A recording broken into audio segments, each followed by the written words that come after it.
नमस्कार दोस्तों। जी हाँ, बिल्कुल सही आपने थंबनेल देखा कि आज हम दोस्तों बात करने वाले हैं अपने केवीएस इंटरव्यू के बारे में। ठीक है, केंद्रीय विद्यालय जो पीआरटी का आपका इंटरव्यू होना है उसके बारे में हम आज दोस्तों थोड़ा डिस्कस करने वाले होंगे कि आपको किस तरीके से प्रिपरेशन करना है। एक्चुअली मैंने रिसेंटली अभी अपने तीन चार दोस्तों से बात किया, ठीक है, क्योंकि ऑलरेडी केवीएस में सिलेक्टेड है केंद्रीय विद्यालय में, वो वहां पर जॉब कर रहे हैं। तो उन्होंने सबसे पहले यही बताया कि देखो, नो नीड टू फियर, डरने की कोई ऐसी जरूरत नहीं है कि बहुत ज्यादा हाई फाई नहीं होता है, क्योंकि अभी यूट्यूब पे कई सारे आपको वीडियो देखने को मिलेंगे। और यूट्यूब देखने की मैं सही बताऊं दोस्तों, कोई जरूरत नहीं है कहीं से भी यूट्यूब वगैरह देखने की, आप ऐसे ही अपना बढ़िया कर लेंगे बिना यूट्यूब देखे। वो सिर्फ मिसगाइड होंगे वहां से बहुत ज्यादा। तो देखो, दोस्त ने मेरे क्या क्या कहा कि अभी जो पिछली वैकेंसी आई थी जब आपकी केबीएस की 6,500 वैकेंसी थी उस समय, पीआरटी लेवल पर, ठीक है, तो उसने फॉर्म भरा था और उसका जो एग्जाम टीयर वन, उस समय टीयर वन टीयर टू नहीं थे शायद, एक ही एग्जाम था उस समय पर। तो एग्जाम हुआ था और इंटरव्यू देने गया था वो, हमारा दोस्त जो था वो गया था देहरादून। ठीक है, बहुत ध्यान से सुनना, देहरादून गया था इंटरव्यू देने। तो बता रहा था देहरादून की टीम जो थी वो काफी बढ़िया थी, कोऑपरेटिव वाली एक प्रकार की, कि उसका जो इंटरव्यू चला था 20 मिनट का। ठीक है, अब इस 20 मिनट के दौरान उस दोस्त से, मेरे जो दोस्त है उससे क्या क्या पूछा गया उस 20 मिनट में। ठीक है, जब मैंने तीन चार लोगों से बात की तो बोल रहा है कि सबसे पहले आपने एंट्री ली और एंट्री लेने के बाद आप बैठे जैसे ही तो डॉक्यूमेंट वगैरह उन्होंने आपके चेक किए, क्योंकि आप पहले से ही डॉक्यूमेंट वगैरह फिल कर देते हैं अपना इंट्रोडक्शन के साथ। तो बोल रहा है कि आप अपने इंट्रोडक्शन में जो भी आप लिख रहे हैं, ठीक है, इंट्रोडक्शन में वही चीज लिखें जो आपको बिल्कुल ऑनेस्ट हैं, आप उनके बारे में जानते हैं अपनी चीजों की। एक भी चीज बढ़ा चढ़ाकर नहीं लिखना है, ठीक है, बढ़ा चढ़ाकर बिल्कुल नहीं लिखना है, ये सब चीजें ये ध्यान रखेंगे सबसे पहली बात। जितना आपको पता है सिर्फ उतना ही लिखिए उस अपने इंट्रोडक्शन वाले पेपर में। देन फिर वो उन्होंने, अब उन्होंने क्या किया, सामने जो लोग बैठे हुए थे मेंबर वाले, ठीक है, जो केवीएस के मेंबर बैठे हुए थे सामने, तो उन्होंने इससे क्वेश्चन पुटअप करना स्टार्ट किए कि ठीक है आप पीआरटी के लिए आए हैं, सब कुछ चीजें उसने इंट्रोडक्शन पूछा, उसने इंट्रोडक्शन बताया। हाँ, इंट्रोडक्शन की आपको और भी बता दूं कि ये दोनों लैंग्वेज में थी, हिंदी और इंग्लिश में। बोल रहा था कि आप हिंदी प्लस इंग्लिश दोनों में बोल सकते हो, कोई ऐसी समस्या नहीं है। आप बोल दो सर आई एम एलिजिबल, या फिर I can speak in Hindi as well as in English. अगर आप सिर्फ इंग्लिश में ही आंसर दोगे तो वो पूरा इंटरव्यू आपके इंग्लिश के साइड ले जाएगा, फुल इंग्लिश में ही बात करेगा। इससे अच्छा है पहले ही बोल दो आप उनकी जो भी क्वेश्चन पूछे आप उसका हिंदी इंग्लिश दोनों में जवाब दे सकते हैं।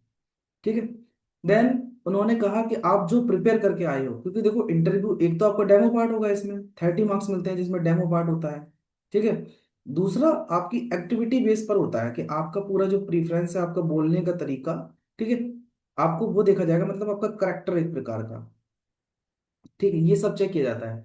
तो डेमो में बोला कि मेंबर ने कि आप जो तैयार करके आए हो हमें वो नहीं करना, वो नहीं कराना है आपसे। ठीक है, कि आप अपनी तरफ से चार पांच टॉपिक करके आते हैं तो वो नहीं।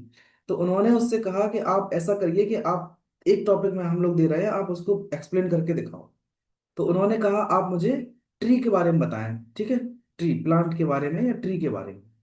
तो उसने कहा ठीक है, बोर्ड उसने मार्कर उठाया और व्हाइट बोर्ड पर जाकर सामने एक्सप्लेन करने लगा। तो साहब मना कर दिया मेंबर वालों ने, नो नो नो, आपको व्हाइट बोर्ड का और मार्कर का यूज नहीं करना है बिल्कुल भी। तो कहा सर कि फिर कह रहे एक्टिविटी करके दिखाइए, क्योंकि इस समय जो केंद्रीय विद्यालय हैं ये पीएम श्री मॉडल पर रन कर रहे हैं, बहुत ज्यादा इनको फंडिंग हो रही है पीएम श्री से। तो ये पूरा एक्टिविटी बेस पर चला रहे हैं एक प्रकार। तो फिर उसने कहा ठीक है, उसने खुद को अज्यूम करके कि मैं ही टीचर हूं और मैं खुद में बच्चा हूं। तो उसने एक प्लांट को लिया कि चलो बच्चों आज हम आज जानने वाले हैं प्लांट के बारे में, ठीक है। तो प्लांट में तो उसने कहा कुछ पार्ट जो है, देखो we will discuss two parts about the plant, कि one part that is under the ground और that is upper the ground, ठीक है, अप द ग्राउंड, एक जो ग्राउंड के नीचे है, मिट्टी के नीचे है, और दूसरा पार्ट जो मिट्टी के ऊपर है, इन सब के बारे में। और फिर उसने एक्टिविटी दी बच्चों को, चलो we will discuss about some parts of the plant, ऐसे। तो खुद बच्चा बना रहा अपने आप में और खुद ही टीचर बन के उसने दिया इंटरव्यू। तो सब ठीक ठाक लगा उन लोगों को। तो ये सब चीजें हैं, उससे ये सब पूछा एक्टिविटी में। फिर अब इसके अलावा दोस्त ने बताया मेरे और भी काफी इंपॉर्टेंट चीजें, उसने मुझे जानकारी दी है इस चीज के बारे में, कि देखो जब भी आप लोग जाएं इंटरव्यू देने तो एक काम और कर लीजिए, ठीक है, ये काम बहुत जरूरी है। जैसे ये चलो लैंग्वेज लैंग्वेज तो आप अपना प्रीफरेंस देख ही लेंगे, कि आप क्या करिए कि एनसीईआरटी को सबसे ज्यादा प्रीफर किया गया है, एनसीईआरटी को, ठीक है। एनसीईआरटी को सबसे ज्यादा प्रेफरेंस दी गई है वहां इंटरव्यू के दौरान, कि आप क्या करो, अगर आप पीआरटी लेवल पे जा रहे हो तो 1 से लेके 5 तक, ठीक है, ऐसा सभी सब्जेक्ट में होगा। 1 से लेके 5 तक का आप क्या करिए कि सभी बुक्स को देख लो एक बार, किस किस की जो भी आपकी छोटी छोटी क्लास की बुक है, और ये सब आप ऐप पे प्ले स्टोर पर आपको मिल जाएंगी। प्ले स्टोर पर अपने जो हमारा होता है फोन में, उस प्ले स्टोर पर डली हुई है सभी किताबें, आप वहां से जाकर डाउनलोड करके देख सकते हैं। सीधा ऐप डाउनलोड कर लो तो आपको सभी प्ले स्टोर पर आपको बुक्स जितनी है बच्चों की मिल जाएंगी। तो मैथ हुई, ईवीएस हुई, हिंदी हुई, सभी बुक को जाकर देख लेना, और लेसन के कुछ कुछ के नाम याद कर लेना, और बुक के नाम भी।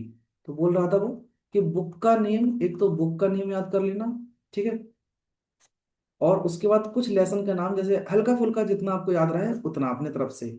और इन सभी सब्जेक्ट से मैथ, ईवीएस, हिंदी, साइंस, ठीक है, या फिर और कोई सब्जेक्ट जो छोटे छोटे वाले क्लासों में होते हैं, उन सबसे आप क्या करो कि कम से कम अपने तरफ से 3 3 4 4 टॉपिक रेडी कर लो। 3 3 4 4। अब पता नहीं, क्योंकि मैथ में क्या पता कुछ भी पूछ सकते हैं, इंग्लिश में, साइंस में, ईवीएस में। तो ऐसे 3 3 4 4 टॉपिक आप कंप्लीट अपने तरफ से रेडी कर लो, वो भी एक्टिविटी बेस पर हो। ये मत सोच के जाना कि मैं बोर्ड पे पढ़ाऊंगा वहां, वो तुमसे पढ़ने के लिए नहीं बैठे हैं। सबसे बड़ी गलती ये मत कर देना कि बोर्ड पे पढ़ाऊंगा मैं, सामने जो बैठे हैं मेंबर। तो एक्टिविटी बेस पर आप अपने तरफ से 3 4 टॉपिक कंप्लीट कर लीजिए मैथ के ऐसे, ठीक, जिनको खुद से करके देख लो भाई। शीशे के सामने खड़े हो जाओ, मिरर रख लो अपने सामने, उसमें मिरर में खुद से करके देखो कि एक्टिविटी पढ़ते हैं। या फिर आप किसी स्कूल को एक आध कुछ समय के लिए कुछ बच्चों को पढ़ाने लगो, छोटे छोटे बच्चों को 1 से लेकर 5 तक के, तो एक आपको कॉमन आइडिया मिल जाएगा कि बिना किताब के भी कैसे पढ़ा सकते हैं बाय द एक्टिविटी। क्लियर? तो ये सब चीजें एक बार देख लेना। बकाया ऐसा कुछ भी बोल रहा है, कोई भी ऐसी दिक्कत की बात नहीं है कि आप लोग इंटरव्यू में फेल हो या फिर उनको फेल करना ही है आप, ठीक है। तो अगर आपका इंटरव्यू देहरादून वगैरह में होता है या मुंबई में होता है तो यहाँ बहुत अच्छा है, यहाँ बहुत बढ़िया इंटरव्यू लिया है इन लोगों ने। लेकिन दिल्ली का जो इंटरव्यू होता है काफी टफ लोगों ने का लिया गया है। और जो लोग कहते हैं कि देखो मैक्सिमम 20 मिनट्स, मिनिमम 5 मिनट, नहीं, तो बोला था मैक्सिमम 40 मिनट्स तक इंटरव्यू गया है लोगों का। 40 40 मिनट तक लोगों ने इंटरव्यू अपना वहां पर दिया है। तो ये मत सोच के रखना कि 5 मिनट का ही इंटरव्यू आपका और खत्म हो जाएगा। तो इतना काम कर लेना आप। सेकंड चीज, तो जैसे कि मैंने उससे ये भी पूछा कि अगर सपोज कोई टीचर है, क्लास 9 10 तक को पढ़ा रहा है, ठीक है, पर्टिकुलर कोई सब्जेक्ट पढ़ा रहा होगा, और उसने अभी केवीएस पीआरटी भर दिया है, तो अगर वो इंटरव्यू में ये बता देता है कि मैंने 9 और 10 की, सपोज एक सब्जेक्ट ले उठा लेते हैं कि मैं मैथ पढ़ाता हूँ 9 10 में, ठीक है, कि सर मैं 9 10 की मैथ भी पढ़ाई है मैंने, लास्ट 3 4 ईयर से पढ़ा रहा हूँ मैं, और due to some reasons I couldn't do BEd, मैंने बीएड नहीं कर पाई है। तो उस चीज को क्या है कि अब ये उनके लिए बहुत बड़ा प्रॉफिट है, क्योंकि केवीएस स्कूल में, केंद्रीय विद्यालय स्कूलों में, और एनबीएस नवोदय विद्यालय स्कूल में, ये लोग क्या करते हैं, कॉन्ट्रेक्चुअल बेस पर भी टीचर रखते हैं जिनकी सैलरी 26 हजार 25 हजार रुपए मंथली बेस पर देते हैं इनको, ठीक है, 25 26 हजार।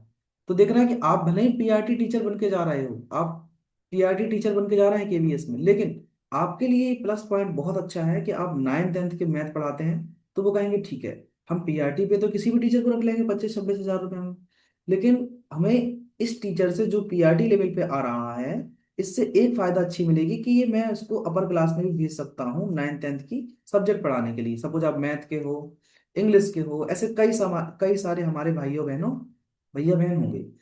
तो ये चीज बिल्कुल भी आपके लिए डिसएडवांटेज नहीं होगी, ठीक है, कि आप इस प्राइवेट स्कूल में पढ़ा रहे हैं और 9 10 या 8 9 10 11 12 पढ़ा रहे हो, तो ये एडवांटेज ही है। क्योंकि बोर्ड मेंबर को तो ये दिखता है भैया कि चलो मेरे पास एक ऐसा कैंडिडेट आया है कि आगे क्लास के भी पढ़ा सकता है, सपोज वो क्लास बैकएंड है तो उनमें भी भेज देंगे इसको, छोटी क्लास के लिए तो फिर ये ऑलरेडी एलिजिबल है। तो ये सब चीजें बहुत ज्यादा फायदेमंद रहने वाली होती हैं, बता देंगे तो कोई दिक्कत नहीं है इसमें, ठीक। तो ये सब चीजें हैं। और लैंग्वेज याद रखना दोस्तों कि अपनी आप दोनों लैंग्वेज में बात करिए। अगर आप टोटली इंग्लिश में बात करेंगे तो पूरा इंटरव्यू सिर्फ इंग्लिश की ओर चला जाएगा, ठीक है। अदरवाइज फिर आप ये ना सोचिए कि इंग्लिश में हेजिटेट हो रहे हैं आप कुछ क्या बोलेंगे। तो आप बोथ लैंग्वेज को प्रीफर करके चलो, हिंदी प्लस इंग्लिश को, क्योंकि कोई भी वहां ऐसा नहीं होगा मेंबर जो तुम्हें रिजेक्ट करने के लिए बैठा होगा अगर आपकी प्रिपरेशन है। और कॉन्फिडेंस देखो बच्चे के अंदर अलग ही दिख जाता है कि वो सामने एंट्री लेते समय समझ में आ जाता है कि ये कर पाएगा कि नहीं कर पाएगा, ठीक है। तो यही करना। देखो मैं समअप करता हूँ कि 1 से 5 तक का आप क्या करिए, बुक्स डाउनलोड करो, बुक्स डाउनलोड करो, और बुक्स कहीं से डाउनलोड नहीं करना है, आप सीधा जाओ प्ले स्टोर पर, ठीक है, प्ले स्टोर पे जाइए और एक ऐप डाउनलोड कर लो कि NCERT, ठीक है, NCERT ऐप या NCERT बुक। ठीक, तो 1 से लेकर 10th तक की सब बुक आपको मिल जाएंगी यहाँ पर, कोई टेंशन वाली बात ही नहीं होगी। 1 to 10th में सभी बुक आपको देखने को यहाँ पर मिल जाएंगी। ओके, सो इंटरव्यू बढ़िया जाता है, ऐसी बात नहीं है। और ये कुछ ही समय बाद अपना देखना भी, KBS जो है Tier 2 का आपका रिजल्ट भी दे देगा। जो Tier 2 हुआ था, Tier 2 का रिजल्ट भी आ जाएगा, फिर उसके बाद इंटरव्यू का डेट भी लगा देगा। क्योंकि सुनने को आया है, उसी ने बताया है कि जून तक, देखो सुनने को मिल रहा है कि ट्रांसफर समय ट्रांसफर फॉर्म ओपन होने वाले हैं, ठीक, KBS के अंदर। अब ये हो रहे हैं कि नहीं मुझे तो नहीं पता है, फिलहाल मुझे बताएगा भी बता रहा हूँ मैं। तो शायद उससे पहले पहले ये आपकी भर्तियां भी कंप्लीट कर लेंगे। ओके, तो इतनी चीजें कंप्लीट कर लो, बकाया कोई टेंशन की बात नहीं है। और फिर बकाया जो भी, हाँ आपके पास एक चीज और है, अगर आपके पास कोई सर्टिफिकेट है NCC वगैरह या स्काउटिंग वगैरह, तो ये भी आपके लिए बहुत ज्यादा प्रॉफिट करेंगे वहां पर बताने पर, आपको जब दिखाएंगे अपने डॉक्यूमेंट्स में, तो ये सब भी आपको फायदे में रहेंगे। कुछ और डाउट हो तो आप मुझे कमेंट कर दीजिए। ओके, कोई और आपको डाउट हो तो कमेंट करके बता देना। और अगर आप चैनल पर पहली बार हमारे कनेक्टेड हैं तो लाइक एंड सब्सक्राइब जरूर करके जाइए वीडियो अगर पसंद आए। ओके दोस्तों, मिलते हैं आपसे फिर एक नई वीडियो में। KBS आराम से निकलेगा बहुत अच्छे से।